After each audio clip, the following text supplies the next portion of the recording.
When Jammy's superpower sound system selector Tups dropped the needle on the dub plate containing the initial cut of Wayne Smith's Under Me Slang Tang, featuring the Slang Tang rhythm track, all digitally created, featuring no traditional instrumentation, it caused a sensation the night of February 23rd, 1985, in the dance against rival sound Black Scorpio, as it pumped out over Jammy's speakers, powered by 10,000 watts of power. Those repercussions would reverberate out from that initial dance and cause what came to be known as the digital revolution in Jamaican music, as Jammy himself first off, and then all other producers scrambled to adapt to the digital sounds that the public suddenly went crazy for. Jammy soon enlisted talents such as Bobby Digital on the mixing desk, and most importantly, Steely and Clevie on keyboards and drums, electronic keyboards, drum machines, and soon capitalized on that explosion of digital technology, capitalizing first on the popularity of that initial Slang Tang rhythm track with albums like 1985 Master Mega Hits, One Rhythm album on the Slang Tang rhythm. Great artwork there, featuring Jam in the Street, Sugar Minot, John Wayne, Call the Police, Tenor Sauce, Pumpkin Belly, and Every Posse Get Ready, Tonto Irie. This is on the iconic Blue and White Jammies label. Many other versions of the Slang Tang would follow, and many other digitally created rhythms, both either reversioning old rhythms from the past in a new computerized sound or completely original rhythms. And Jammies would soon unleash a flood of productions featuring both new and upcoming, as well as veteran artists who were able to adapt to those computerized sounds, and dance hall killer tunes like Chuck Turner's We Rule the Dance. Hope you can see that. Brand new arrival. Chuck Turner, We Rule the Dance. Digi Killer. Sound System Killer. But that Slang Tang rhythm track was far from the first use of such technology in Jamaican music.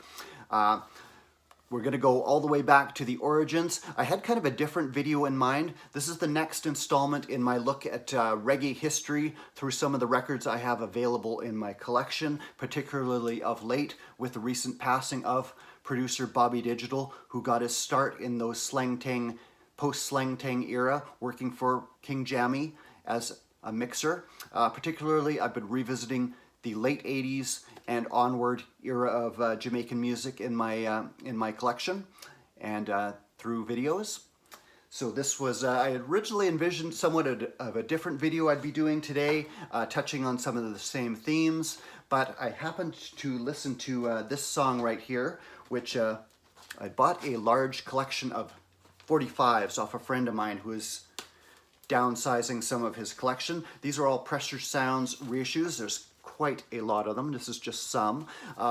Makes up a large chunk of the Pressure Sounds label's early 45 releases. A few I had already, but I'd never really kept up with their 45 releases too much. A buddy of mine was downsizing many of his records. He's kind of particular about what records he hangs on to, so I was happy to grab some of these off him, and I'd kind of been saving them up for a while, waiting for the right time to start digging through them. Happened to drop the needle on this tune, which I'll play it off CD, but it is actually this one right here. I'll just give you a taste. This is what is considered the first use of a drum machine in reggae music, going back to 1973.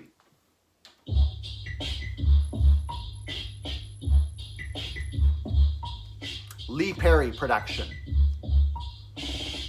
Chimchari, as reissued in 2015 by Pressure Sounds. You can hear the electronically processed drum beats.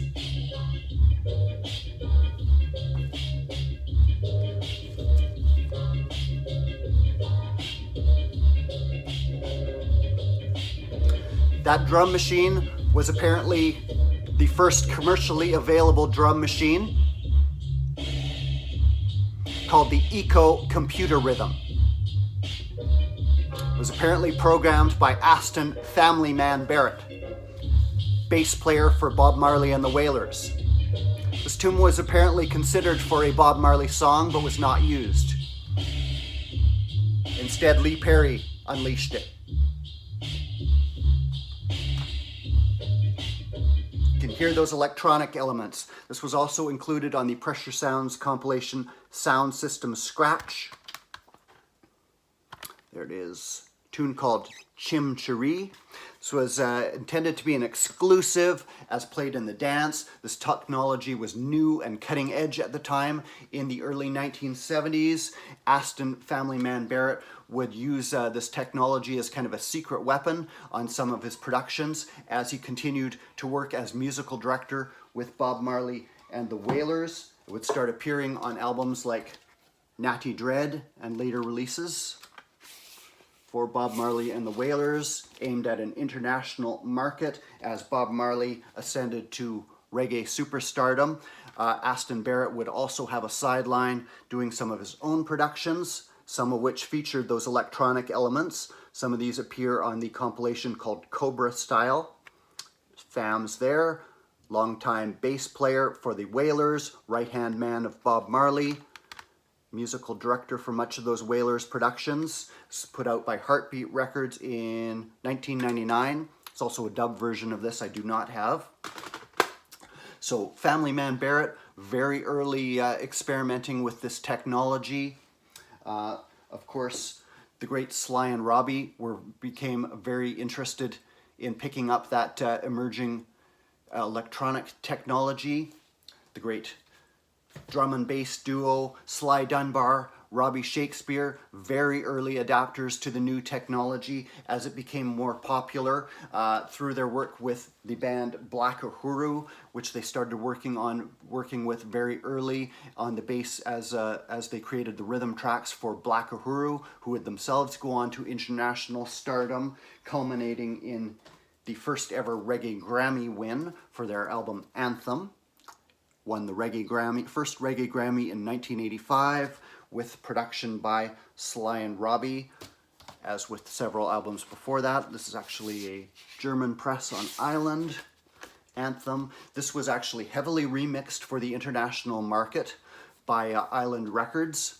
Caused some friction in the band that would cause lead singer Michael Rose to leave, but the cutting edge rhythms of Sly and Robbie featuring synthetic drum beats, drum machines, rudimentary sequencers where they could program beats, rudimentary sampling, all those electronic elements. They were very quick to bring those in, as well as their work with Black Uhuru, which for many listeners was their first sign on record that the sound of reggae was changing, starting from the late 1970s, very early 1980s, through those albums with Black Uhuru. A friend of mine was keenly listening to Black Uhuru around that time, saw them live, could hear on record that the sound of reggae was changing as those electronic elements were coming to the fore. Sly and Robbie would also adopt these techniques on their own productions with other artists. Sly and Robbie's Taxi Sound, just one of many compilations of their work, and those electronic elements can be heard on tracks like Heart Made of Stone by the Viceroys, one of the many classics they produced in the early 1980s, apart from their work with Black Uhuru. This is a compilation that came out on Auralux Records a few years ago, Sly and Robbie's Taxi Sound. Their cutting-edge productions with Black Uhuru and others would lead Sly and Robbie into working with international stars of the likes of Bob Dylan, Grace Jones, and many others from the rock world, and lead them into the international sphere of music creation, which some would say took them away from the ground level of reggae. As the 1980s progressed, the sound of dancehall took over reggae very much, particularly following the passing of Bob Marley and the end of that phase where reggae had an interest in by the major labels, though it would continue with groups like like Black Uhuru, culminating in that Grammy-winning Anthem album, the major labels would kind of wean themselves away from the reggae market as the sound changed, as the iconic artist Bob Marley was no longer around. And reggae itself would kind of retrench itself in its roots in the dance hall, in the clashes between the sounds, and the sound that would simply become known as dance hall, though all Jamaican music really had been driven by the dance hall since the 1950s, since the first sound system operators stringing up speakers and turntables and progressing to pitting themselves against each other. In the 1980s, a band called the Roots Radics arose, which didn't necessarily utilize computerized technology to any great degree, but had a much sparser, some would say almost robotic, heavier sort of sound. The Roots Radics would be the session band for the first half of the 1980s, cutting countless records for the top producers of the day. One of the members of the Roots Radics was Wycliffe Steely Johnson on keyboards. He had a friend named Cleveland Clevie Johnson, who also came from a musical family, several other musicians in the family. Clevie himself would work for Studio One as a session musician in the early 1980s, as they had also been experimenting with electronic keyboards, with drum machines. When the Slang Tang hit, unleashed by Prince Jammy, they would go to King Jammy and become his key rhythm builders, going on to start their own production camp, and were the cutting edge rhythm duo in the late 80s, very early 90s.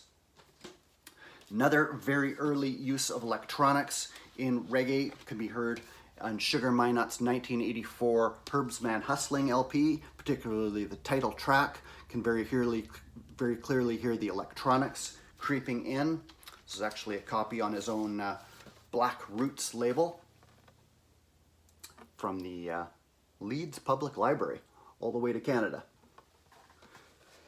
So the electronic technology very much creeping into reggae music, and finally took that Slang Tang rhythm track to really cause a sensation and bring it over the top to the point where jammies had unleashed the digital revolution, leading to a flood of productions, referring to the King Jammies book by author Beth Lesser. There's a partial discography in the back, LPs only. Right there, take a look at that. Starting with Admiral Bailey's Born Champion LP, 1989, running through page 2, page 3. These are all LPs, not even counting single releases, which would be much longer. 4 pages. Some of these are pre-digital productions, and this goes up only to the 1990s. Massive amount of music unleashed by King Jammy. And that first use of drum machines in reggae, that Chim Cheree track, later sampled on Shinehead's 1984 hit, New York-based artist Shinehead, kind of a key figure in crossing dancehall reggae over with hip-hop in the US market, had a hit with a dancehall version of Michael Jackson's Billie Jean, which sampled that Chim Cheree track from a decade before. And Michael Jackson's Billie Jean, heavily versioned in reggae, including by Sly and Robbie, their track of Billie Jean. Everything is connected in Jamaican music. Thanks for watching, guys. I will continue this series looking at what I call modern reggae, basically 1985 and on. This is going to be an ongoing series as I explore the development of reggae. I particularly want to look at the 1990s when the roots element really came back to the forefront, but I wanted to go back to the very early uses of technology in Jamaican music, which I think I kind of skimmed over on some of my earlier videos. So thanks for tuning in, guys. Cheers.